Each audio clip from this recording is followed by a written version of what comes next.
Hello friends, तर आता आपण आलो आहोत कात्रज लेकच्या सर्वात मोठ्या फ्लॅग होस्टिंगच्या इथे. तर मी आता तुम्हाला जस्ट दाखवते की खूप मस्त फ्लॅग होस्टिंग झालेलं आहे आणि ते सुंदर असे पक्षी.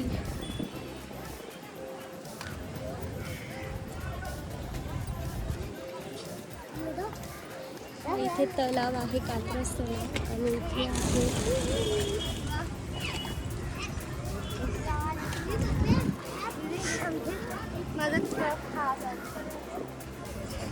आमची आता फोटो काढण्यासाठी स्ट्रगल चाललं आहे आणि खूप सुंदर लोकेशन आहे आणि हा खूप मोठा झेंडा आहे. तर इथे खाली हे असं पटरी आहे जिची आय गेस टॉय ट्रेन होती पहिले, जी बंद झाली आहे.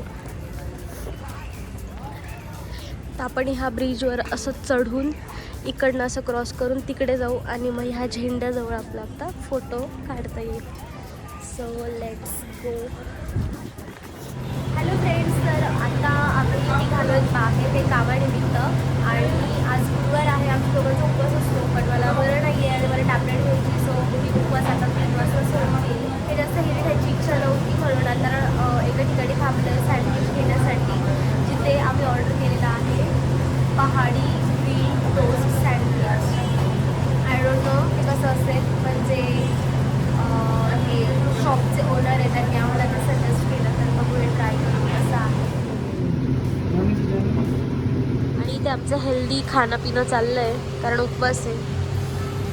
दुसरं काही खाण्यापेक्षा फ्रूट प्लेट.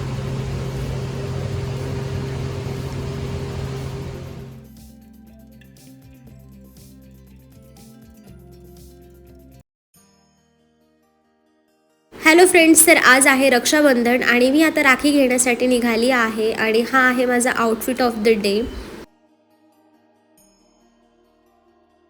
तर या इथे आमच्या घराजवळच असलेल्या एका शॉपमध्ये मी राखी घेण्यासाठी आलेली आहे. तर भरपूर व्हरायटीजमध्ये ह्यावर्षी राखी अवेलेबल आहेत आणि ज्या काकू आहेत त्यांना माहिती आहे की मी यूट्यूबवर व्हिडिओ बनवते, तर त्याही मला जेव्हा मी व्हिडिओ शूट करत होती तेव्हा त्या मला व्हरायटीज दाखवत होत्या राखींची. जी सिल्वर राखी झाली, कार्टूनवाली राखी आहे लहान मुलांसाठी, त्यानंतर लाईटिंगवाली देखील लहान मुलांसाठी राखी अवेलेबल आहे. त्याच्यानंतर देवांसाठी देव राखी आणि सिल्वर कोटिंगवाल्या ज्या ब्रेसलेटसारख्या राखी असतात, अशा भरपूर व्हरायटीजमध्ये राखी अवेलेबल आहेत. तर मी फक्त 2च राख्या घेतल्या, एक सनीसाठी आणि एक आमच्या अहोंसाठी, आणि बाकी 2 राखी मी देवांसाठी घेतल्या, ज्या देवराखी असतात त्या, आणि त्या घेतल्यानंतर मी आता घरी येते आहे. हॅलो फ्रेंड्स, तर आता जस्ट मी राखी घेऊन आली आहे. हॅलो फ्रेंड्स, तर सर्वांना रक्षाबंधनाच्या हार्दिक शुभेच्छा. तर जस्ट सनी आलेला आहे आणि आता मी रक्षाबंधन सेलिब्रेट करणार आहोत. तर मी ॲक्च्युली राखी ऑर्डर केलेली, पण ती वेळ डिलिव्हर झाली नाही, सो मी ती डिलिव्हरी कॅन्सल केली आणि आता जस्ट जाऊन मी राखी घेऊन आलेली आहे. आणि असं पण मुहूर्त दुपारनंतरच होता, तर मग मी सनीला म्हटलं की आपण दुपारनंतरच रक्षाबंधन सेलिब्रेट करूया. सो तुम्ही वातावरण बघू शकता आणि प्रचंड पाऊस चालला आहे. काय माहिती, सॅटर्डे संडे म्हणजे मागचे काही 20-25 दिवस खूप जास्त पाऊस होता, मध्यंतरी 2-4 दिवस थोडा व्यवस्थित म्हणजे ऊन वगैरे पडत होतं आणि आता पुन्हा पावसाचं सुरू झालेलं आहे. म्हणजे श्रावण मास जसा अगदी बहरून येतो ना, तसं तुम्ही बघू शकता की पावसामुळे श्रावण मासातलं वातावरण आणि सगळे झाडं वगैरे किती एकदम हिरवेगार झालेले. प्लस तुम्ही तुमचं रक्षाबंधन सेलिब्रेट केलं का आणि कसं केलं हे कॉमेंट्समध्ये नक्की कळवा.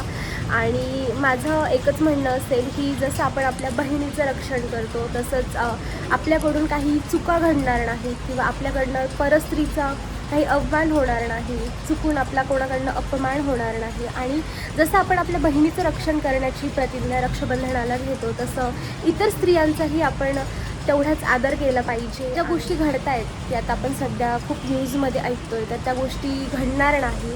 नुसतं आपल्यापुरतंच संरक्षण नको, तर अगदी आजूबाजू आणि आपल्या देशासाठी कसं आपल्याला संरक्षण करता येईल याचा आपण विचार करायला पाहिजे. आणि ह्या गोष्टी साध्या नाही आहेत किंवा छोट्या नाही आहेत. ह्या गोष्टींचा इम्पॅक्ट आपल्यावर जर पडत नाही असं जर तुम्हाला वाटत असेल, तर तुम्ही खूप मोठी चूक करताय असं मला वाटतं. तर सर्वांनी ह्या गोष्टींची दक्षता घेतली पाहिजे, काळजी घेतली पाहिजे. आपल्यासोबतच आपण इतरांचं पण संरक्षण कसं करता येईल आणि एक स्त्री एक स्त्री खरोखर एक स्वातंत्र्य देशात जगती आहे का हे याचा नीट विचार केला पाहिजे आणि तिला पण तेवढंच स्वतंत्र देशात जगण्याचा अधिकार आहे आणि गोष्टी आपल्याकडनं चुकणार नाही, चुकणार नाही या गोष्टींचा विचार केला पाहिजे, बस एवढंच. आणि ह्या रक्षाबंधनाला मी एवढंच म्हणेन की नक्कीच तुम्ही आपल्या घरातल्या, शेजारच्या, आजूबाजूच्या आणि आपल्या देशातल्या प्रत्येक स्त्रीचं संरक्षण होईल याची तुम्ही काळजी घ्या. बाकी सर्वांना रक्षाबंधनाच्या हार्दिक शुभेच्छा.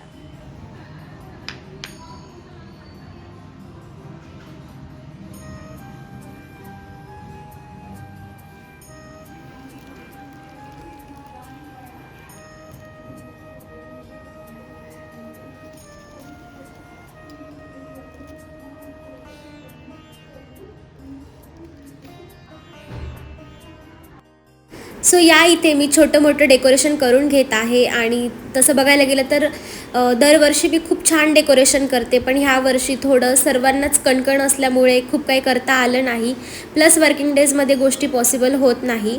आता ह्या इथे मी देवांना सर्वप्रथम पूजन करून घेत आहे आणि सर्वात पहिली राखी मी दरवर्षी श्रीकृष्णाला बांधते आणि त्यानंतर मी सणीला बांधते. सो या इथे मी देवांचं पूजन करून कृष्णाला राखी बांधून आणि मग सणीला आणि ह्यांना राखी बांधून घेणार आहे.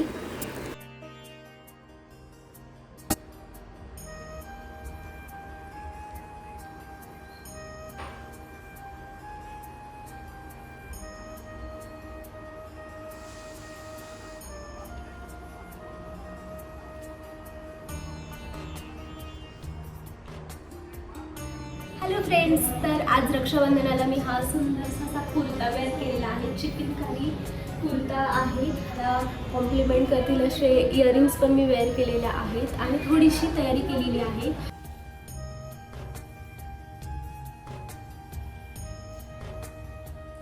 तुम्ही कहाणी घरगंगी करताय का?